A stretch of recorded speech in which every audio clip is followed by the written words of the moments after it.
Hey everybody, this is your girl TattooRika right here. Y'all thought I was gonna leave y'all hanging? Come on now.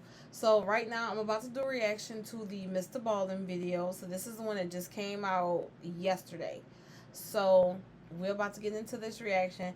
I love these MrBallen videos. I always got to give a shout out to Glow Jet and to Dante for putting me on MrBallen, like for real. So this MrBallen video is the worst kidnappers in Australia. The fact that y'all was singled out for this clearly means y'all knew y'all was gonna be garbage at it. So I don't even know why would y'all want to do it. But anyway, I hope you guys like this video. You like, comment, share, subscribe. So let's get into this video. Let's go. All right.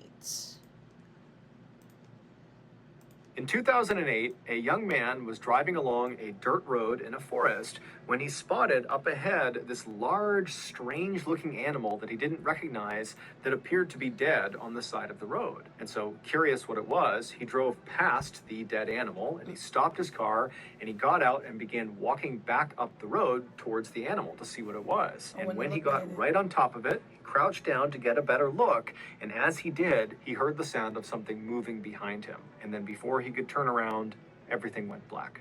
But before we get into today's story, okay, that was the first mistake. If it's dead in the street, just keep driving. Don't stop. I'm not about to try to help it. No, because okay, so that was clearly the setup. Got it, but if it's dead in the street, it's dead in the street. Then on top of that, with animals, you don't know if they're playing possum or not, just so they can attack you. Like, nah. If you're a fan of the strange, dark, and mysterious delivered in story format, then you've come to the right place because that's all we do, and we upload once or twice every week. So, if that's of interest to you, please invite the like button to come on over your house for a nice, fun, casual game night, and as soon as they step inside, immediately ambush them, handcuff them to the bed, and have a priest perform an exorcism on them. Also, please subscribe to our channel and turn on all notifications so you don't miss any of our weekly uploads. Okay, let's get into today's story.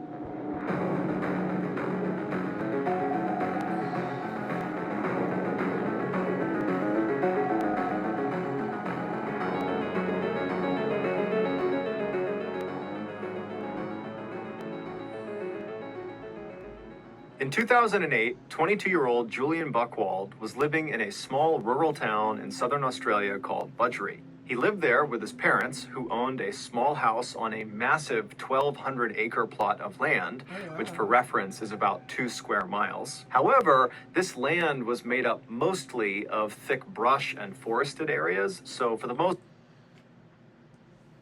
That's beautiful, like 2 acres of land, because that's a lot. That's for a couple of people in a small house. That's a lot of land. You see how they have all this wildlife? That means like wildlife is going to come that you don't even want to deal with. Like, you know, everybody's like, oh, we're gonna see some deers, we're gonna see some ducks, whatever. No, because then all of a sudden when the fucking coyote come out and it bites your, you know, rabies, I don't have, no. I ain't got time for that. For all I know, scorpions and snakes and tarantulas be out there, and I ain't got time for all that. All that was, most of that would have got cut. I'm just being honest. For the most part, they just stayed close to their actual house. However, there was a waterfall deep into the woods on their property that periodically they would go to visit. Less than a 20-minute drive north of Budgeree was another small rural town called Churchill, and in that town was Julian's girlfriend, 17-year-old Carolyn Watson, who also lived with her parents. The young couple had met 2 years earlier at the church they both went to. They were both very devout Christians, and their plan was to get married the next year when Carolyn turned 18 and was done with her studies. On Tuesday, March 4th of that year, Julian and Carolyn decided to go out and have a picnic lunch at the waterfall on Julian's family's property. So early that afternoon, Julian left his house, he hopped in the family car, he drove north to Churchill, he picked up Carolyn, and then he drove her back to his family's property, where he turned onto a dirt road that would take them into the forest to the waterfall. At some point along this short, bumpy road through the forest, Julian was looking out ahead of the car when he spotted what looked like roadkill on the side of the road.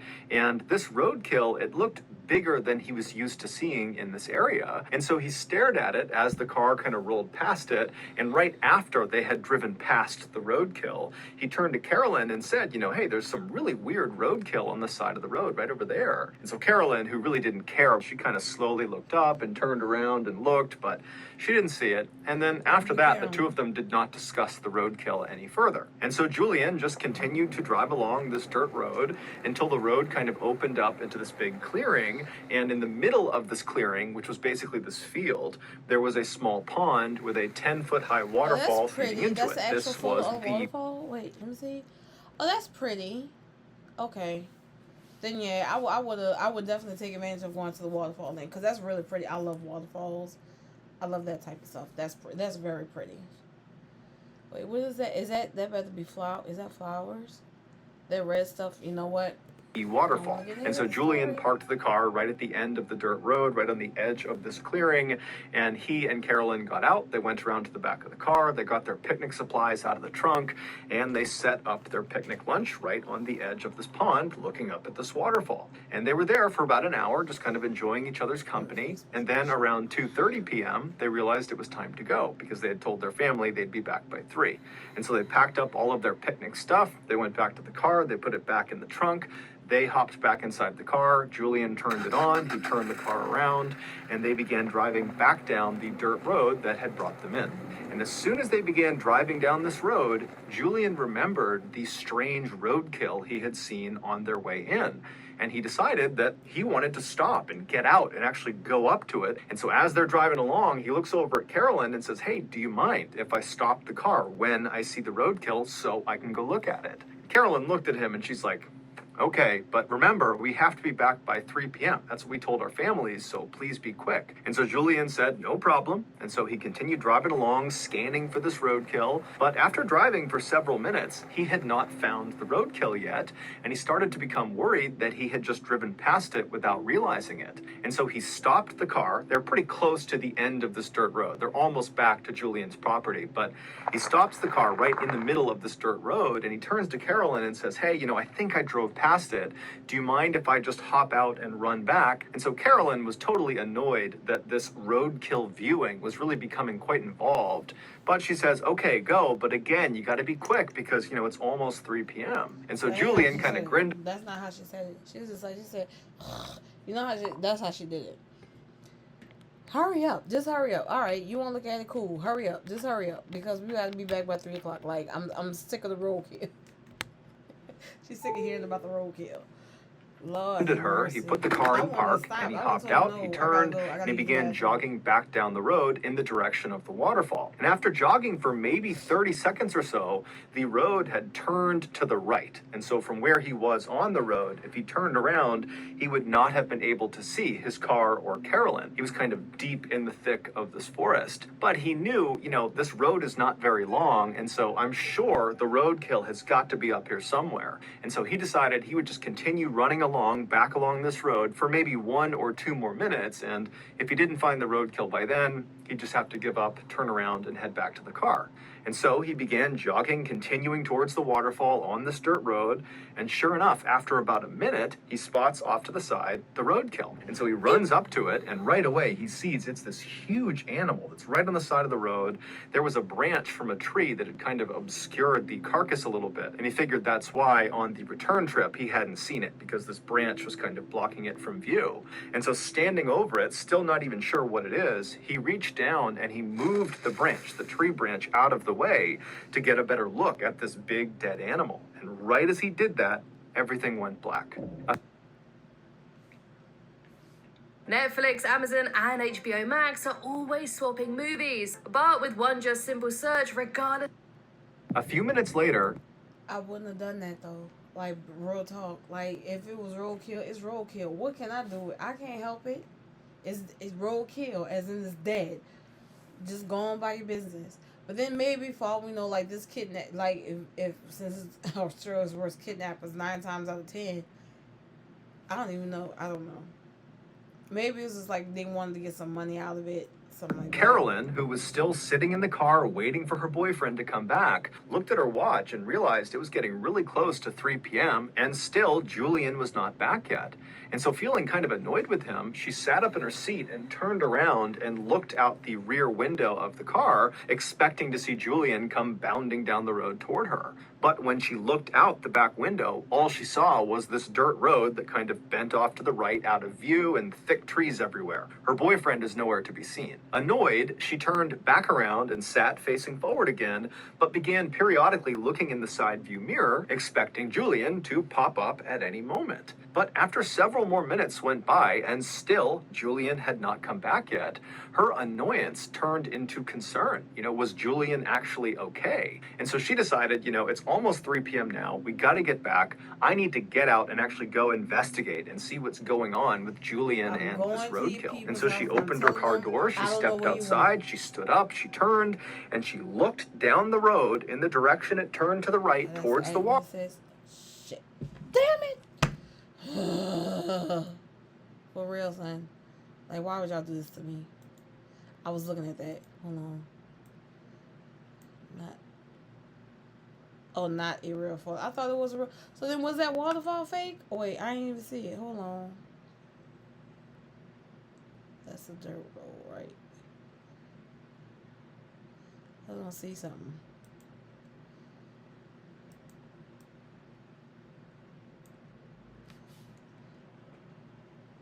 Of this clearing, which was basically this field, there was a small pond with a 10-foot high waterfall feeding into it. This was the side of the trunk.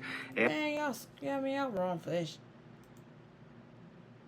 He'd just have to give up, turn around, and head back to the car. The top of her driveway, she just turned in the middle of the road. And then seconds later, this thing that she saw in the road began, gotta get back. I need to get out and actually go investigate and see what's going on with Julian and this roadkill. And so she opened her car door, she stepped outside, she stood up, she turned, and she looked down the road in the direction it turned to the right towards the waterfall, and she froze because there was something standing right in the middle of the road that her brain simply couldn't process. She wanted to turn and run. She wanted to scream for help, but she couldn't. She was just frozen with fear, staring at this thing in the middle of the road. And then seconds later, this thing that she saw in the road began moving toward her. Around 3:30 p.m. that day, Julian's mother, who was at the house, realized her son had still not come back from his picnic. And this was very unlike him. He was extremely punctual.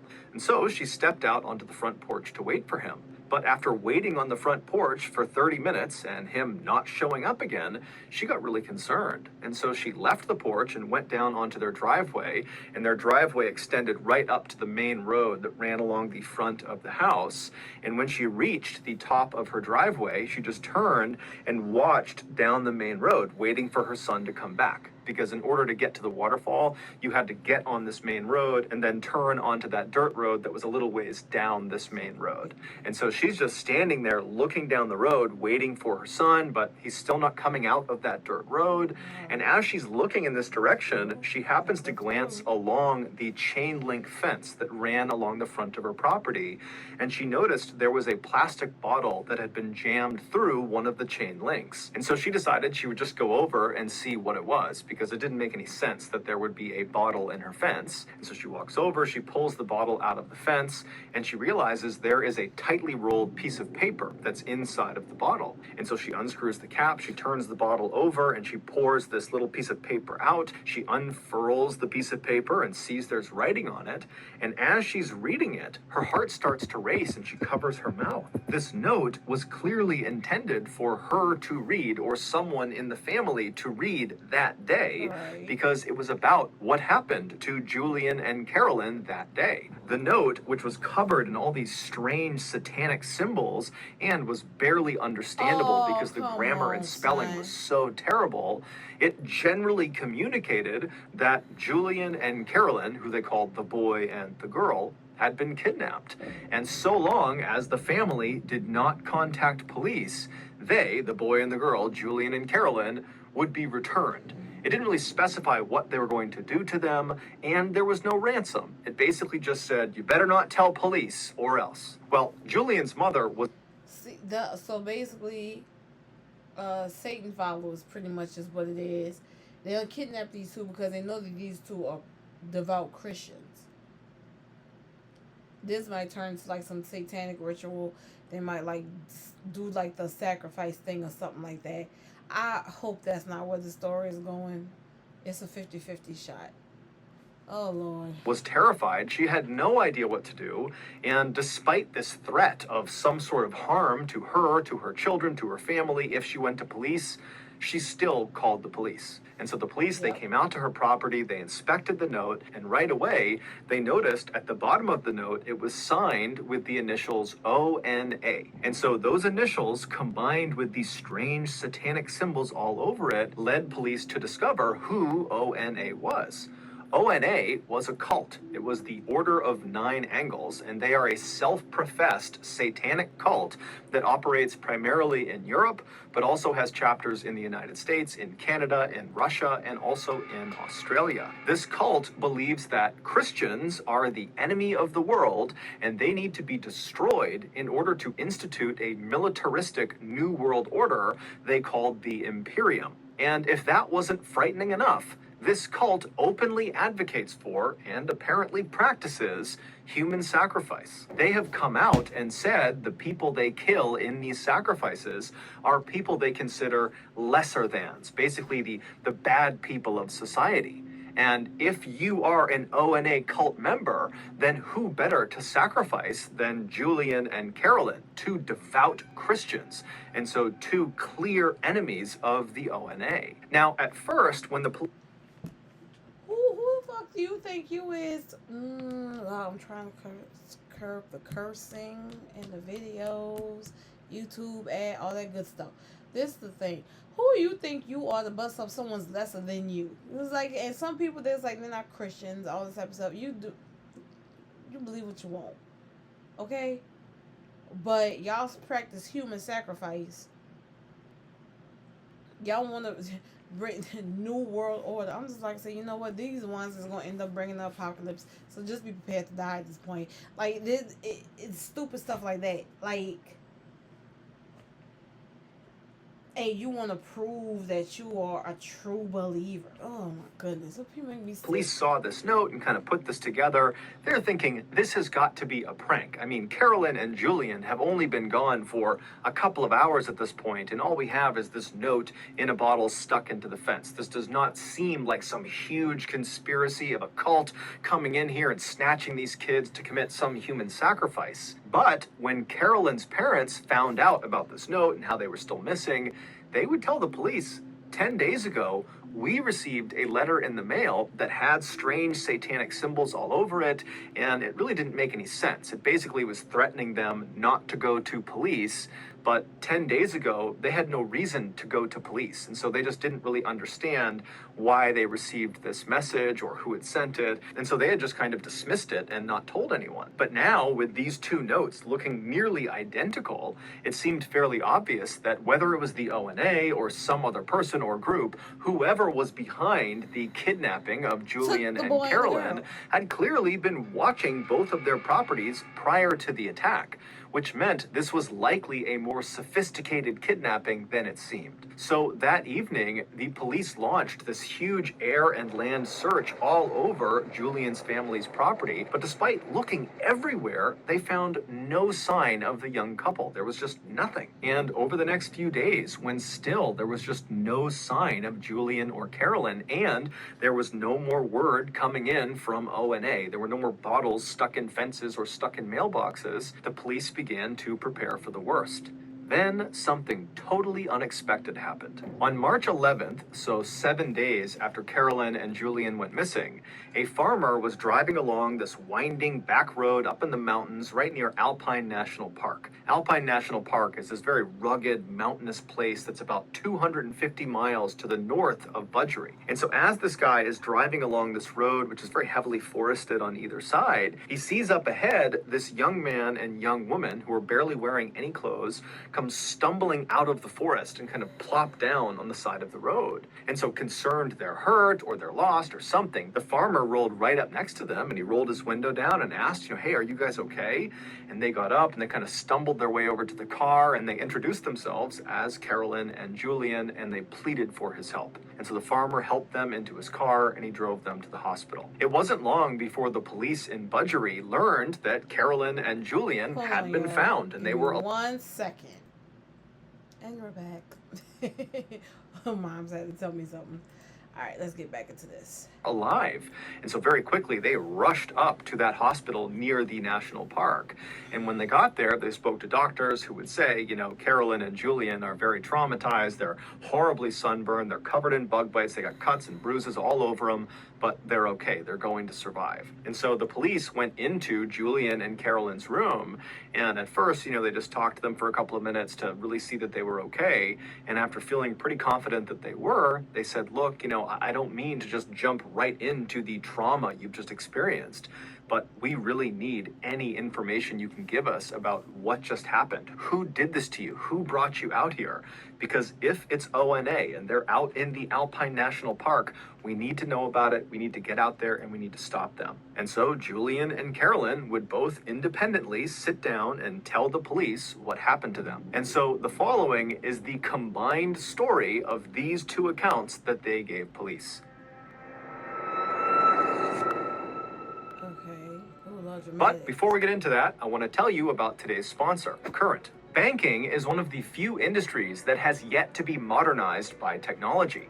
Happily take you out on a nice seafood dinner and never call you again. But with Current, which is you in mind, they want you to get a whopping 4%. Okay, back to the story. Thank you. And so again, here is the account that both Julian and Carolyn gave to police. 7 days earlier, when Julian had gotten out of the car and ran back down the road to that dead animal on the side of the road, and he had reached down to kind of get that branch out of the way to get a better look at this thing, he heard sudden movement behind him, and as he turned, he didn't have a chance to see what was behind him, but he felt something hard smash him in the back of the head, and it knocked him unconscious. When he woke up, he knew right away that a significant amount of time had passed, that he had been unconscious for what must have been several hours, because now it was dark out, and when he was struck, it was broad daylight, and he looked around him and he had no idea where he was. He was in the middle of this forest, he had no clothes on, his wrists and his ankles were tied together, and he moved around and he realized he had been tied to a tree that was right behind him. And so he's got no idea what's going on, he has no idea where he is, he's looking around, he doesn't see anyone, and then amazingly, when he looks down, right next to him, underneath some leaves, is a knife. And so he's thinking, how in the world is there a knife right next to me? This almost seems like it was placed to be here for me. But either way, he reaches down with his hands, he picks this knife up, and he's able to cut the restraints off of his ankles, and then he's able to cut the restraints off of his waist, and then he stands up and he's able to kind of cut off the ones on his wrist, and then he's free. And so he takes this knife and he has no idea where he's going, but he needs to get away. He doesn't know if whoever brought him here is going to come back. And so he just picks a direction and he starts running. Shortly after Julian had been struck in the back of the head after looking at that dead animal carcass, Carolyn was still sitting in the car and she was starting to get annoyed and kind of worried about Julian. And so she gets out of the car, she stands up, she turns, and she looks down the dirt road where it kind of bends off to the right.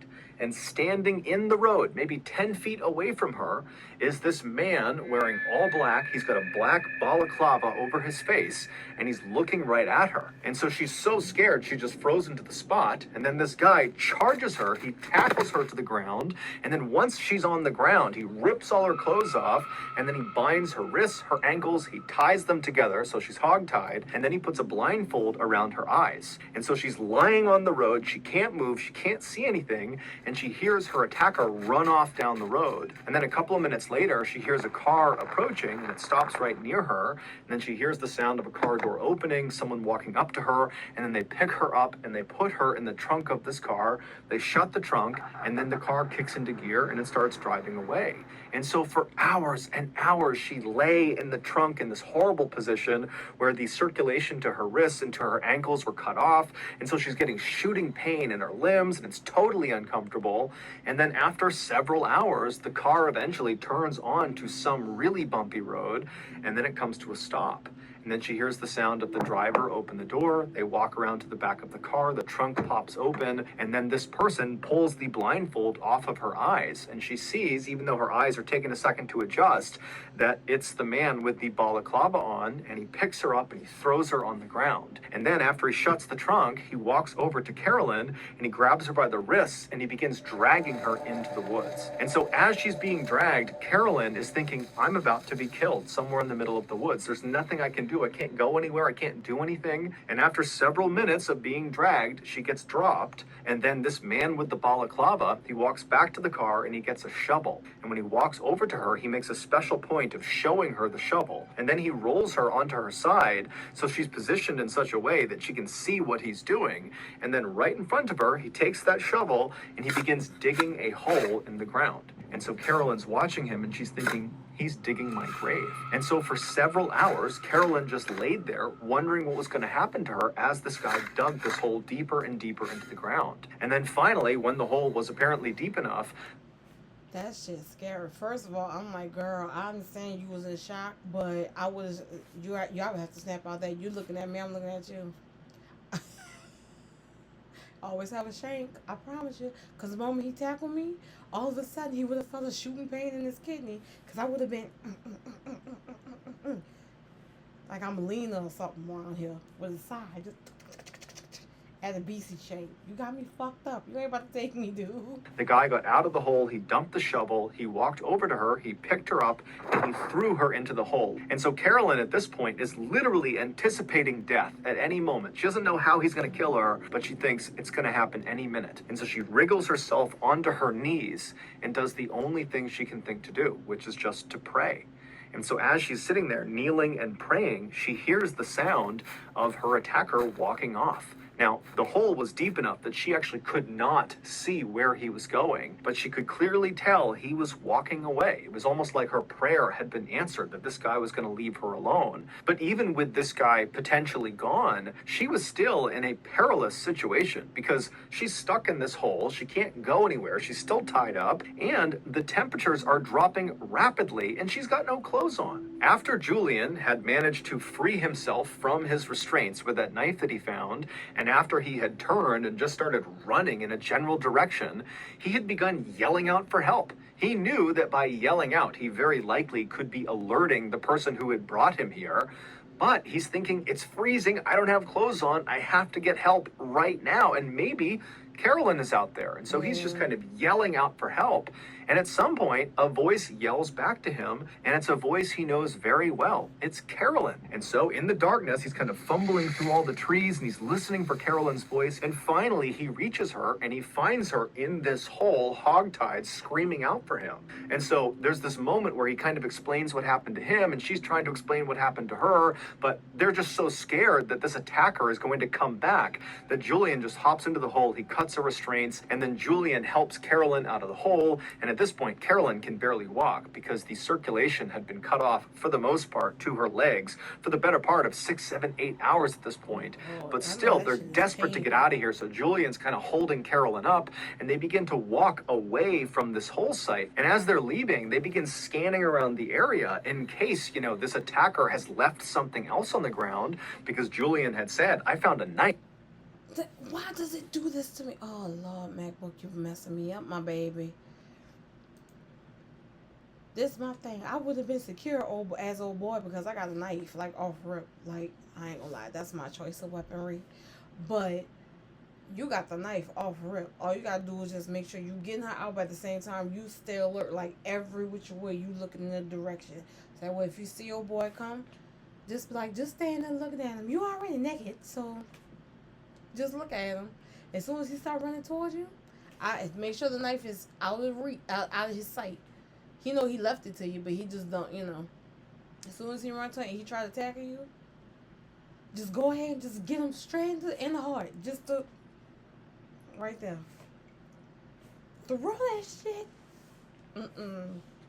knife near where I was being held. Oh, good thing. And sure enough, as they're leaving, not far from the hole, they spot lying up against a tree a sleeping bag, and rolled up inside of the sleeping bag was some food and some water.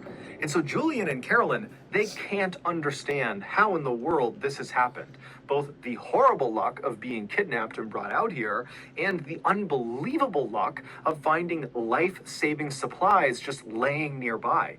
But either way, they grab the sleeping bag, they grab the food and water, and they take off running. For the next 48 hours, the couple roasted during the daytime when the sun was out because the temperatures would climb significantly. There wasn't much shade where they were walking around, so they're getting horribly sunburned.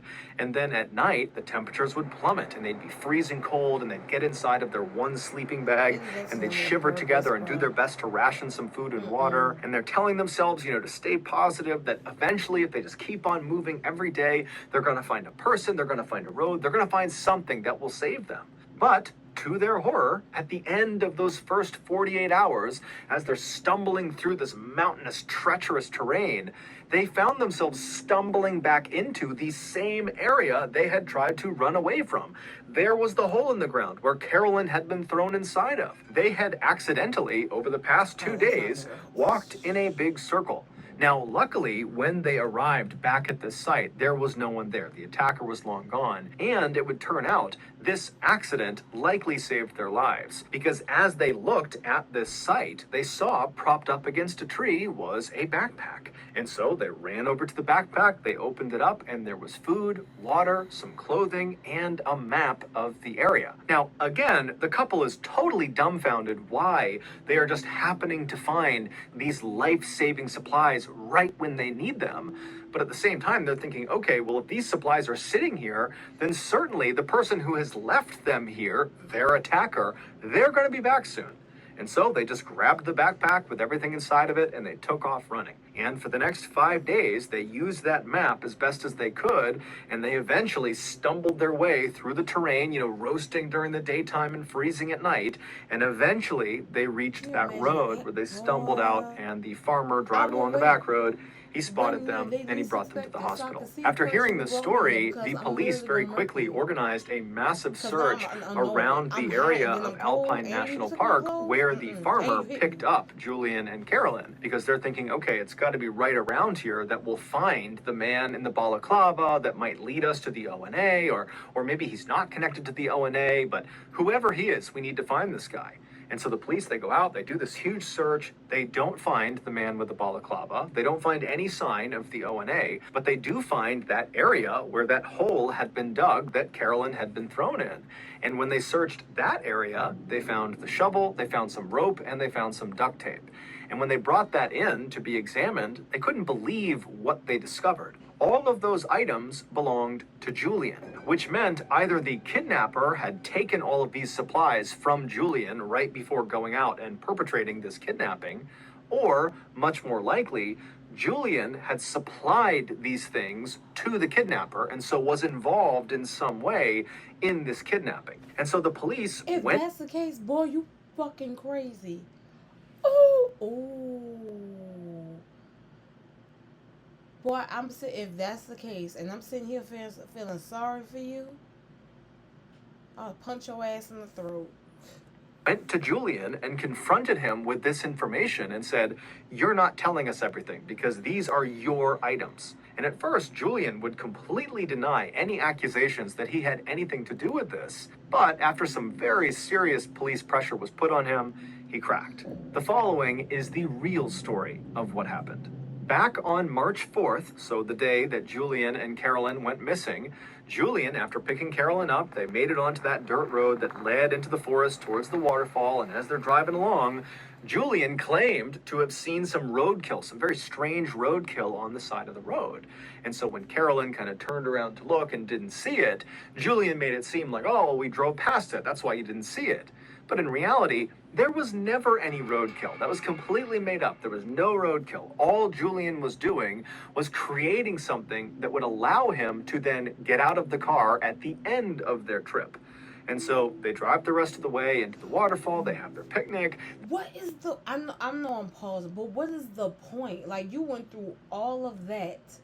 And please have a good rational reason for this. Not even rational. Let's have a reason for this, because that just sounds stupid. And then if the girl is on it too, first, I don't think that she would be on it. I would hope not in on it, because that's just terrifying. She don't know what the hell's going on. But anyway, Lord. They turn around, they head back, and then again, Julian says, "Hey, Carolyn, do you mind if I, get out to look at the roadkill?" And so she says yes, and then he acts like, "Oh, we must have driven past it, so I need to get out and run back if I want to go see it." So Carolyn, she's not thinking it's totally strange. She says, "Okay," and so he hops out and he runs his way. He goes around that curve in the road, out of sight. There's no roadkill. Instead, he makes his way to a tree where days earlier he had stashed his all-black outfit, his black balaclava, and his knife, his shovel, his rope, his duct tape. It was all stashed in this spot that was going to be out of view of where Carolyn was. And so after getting all dressed up, he turned and began walking back towards Carolyn and his car. And when he turned the corner, he saw Carolyn was already standing outside of the car. And so he charged her, he tackled her to the ground, he ripped her clothes off, he hog-tied her, he threw her in his car, and then he got all of his supplies, he threw those in the car too, and he began driving away. And for 6 hours, he drove north all the way up to Alpine National Park, and then when he got there, he found a road that would kind of go off the trail a ways into the forest, at which point he opened the trunk, he pulled Carolyn out, he threw her on the ground, he dragged Carolyn into the woods, and then with her blindfold off, he made sure to show her the shovel, and he began digging that hole to give her the impression that he was going to kill her and bury her. He really wanted her to be totally terrified. And then after he had dug this hole, he dumped her into the hole. And then when she couldn't see what he was doing because she's deep inside of this hole and she's all tied up, he ran away. And when he was far enough out of view, he took off all of his clothes and kind of stashed it near a tree.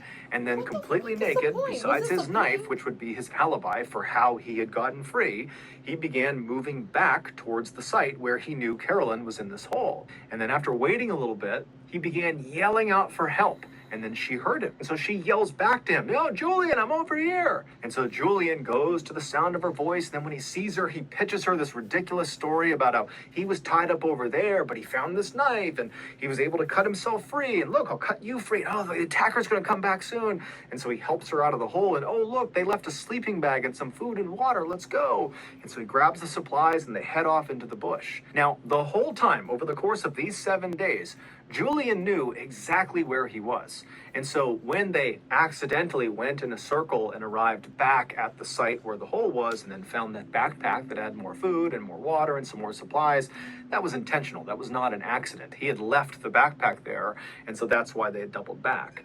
And then 5 days later, after scampering through the wilderness, they magically found the road. But again, Julian knew where the road was. He had intentionally stayed out for the days that they were out there. And so after Julian tells the police all this, they say to him, was Carolyn in on this? I mean, did she know this was going on? And he said no. The whole time she believed they were getting stalked by their attacker. And if they ever caught up to them, they would be killed. And so the police are like, okay, well, why did you do this? Julian would say, he and Carolyn were both very committed to their faith, and they both believed in not having sex before marriage. But over time, Julian had gotten to the point where he just couldn't wait any longer to have sex with Carolyn. Oh my God. So you did this because you wanted some cat. That's what you did it for. Y'all couldn't have, oh my gosh. My head hurt. Like, dude, if that's the case, you know what? I'm sorry. I'm being honest. Go and next time, just go get you a prostitute. Like, you would have been straight. You ain't have to do all this. So now you got a prison sentence for this stupid shit. Like, what? If I was old girl, I'd pick up a wine bottle and bust his ass upside his head. Bitch, you made me think I'm about to die and all this type of stuff. No. I would whoop his ass. And they weren't scheduled to get married for another year. And he just did not think he could wait a full year before they could finally have intercourse. And so he had staged this entire kidnapping in order to hopefully coerce Carolyn into having sex with him. And so while he and Carolyn were out on the run in Alpine National Park for those 7 days and nights, they were not wearing any clothes or barely wearing any clothes. And at night, they only had that one sleeping bag that Julian had intentionally staged in advance. He knew they would have that one sleeping bag. And so they would climb into that bag at night because it's freezing cold out. And as they're laying there right on top of each other, he would say to Carolyn, "We need to have sex in order to produce enough heat that we don't freeze to death out here." But Carolyn, despite the circumstances, every time said no. And so after 7 days of trying to convince Carolyn that they had to have sex, it was a matter of life or death, and that if they just said their vows, that under the eyes of God, they would be considered married and sex would be okay at that point, despite all of his best efforts, every single time, Carolyn just continued to say no, no, no. And so at the end of those 7 days, Julian finally just gave up. And so that's when they magically made their way out to the road and were rescued. Julian would also tell police that he was the one who wrote those notes prior to the kidnapping in hopes that they would believe the Order of the Nine Angles was behind all of this and he wouldn't get in trouble. Prior to his trial for kidnapping, Julian was out on bail and he decided he would just try to flee Australia. And so the way he did this is he dyed his skin a darker shade, and he also dyed his hair darker, and then he attempted to use a fake Indian passport to go to India. Is that really him? You look like a jackass. I have never been so irked. So you staged your and your girlfriend's kidnapping just because you wanted to have sex with her. You do well, you know what? Oh, girl wasn't falling for it either way. She was like, "You ain't getting nothing. No, nothing. No, we're gonna freeze to death if that's the case. And we're gonna die as virgins." But if I was her, I would have hauled off and beat the shit out of him. I mean it. Soon as that first thing come on trial, I'm gonna just sit behind him like, "Babe, you know what? I understand where you was coming from. I'm gonna support you." Little do he know, she got a wine bottle and she cracked his fucking head up in the courtroom. That's what I would have did to him. I'm sorry. That's what I would have did. And he was able to fool Australian authorities, but when he arrived in India, he was immediately found out and he was extradited back to Australia where he would stand trial. And in 2009, he was found guilty of kidnapping along with a host of other obscure charges, and he was sentenced to 7 years and 9 months in prison. You're going to get all the sex you want. So that's going to do it. If you got something out of today's episode and you haven't done this already, please invite the like button to come on over your house for a nice, fun, casual game night. And as soon as they step inside, immediately ambush them, handcuff them to the bed, and have a priest perform an exorcism on them. Okay. Also, he has a very unique way of ending videos. Y'all. Like, I know dudes usually just use a whole, like, you know, you the only one for me, I love you, all this type of stuff. They use that type of stuff. You ain't about to stage no kidnapping to take my clothes and hog tie me, take my clothes, and then you have me look like you gonna bury me in the woods, and then all of a sudden you cut. No. See, now I'm glad I heard the story. I'll never put myself in this type of situation. We ain't going to no national park. Ain't no wood. Oh, they got woods. Oh, nah. You straight. We straight. They got a backpack, and as soon as I see a sleeping bag, you did it. Bitch, you did it. That's what it is. You did it. You did it. Caroline, I'm sorry, girl. You should have whipped his ass. And he only got 7 fucking years. Anybody else would probably got like 20, 30 years. That just made my hair hurt. And the group didn't even have nothing to do with it.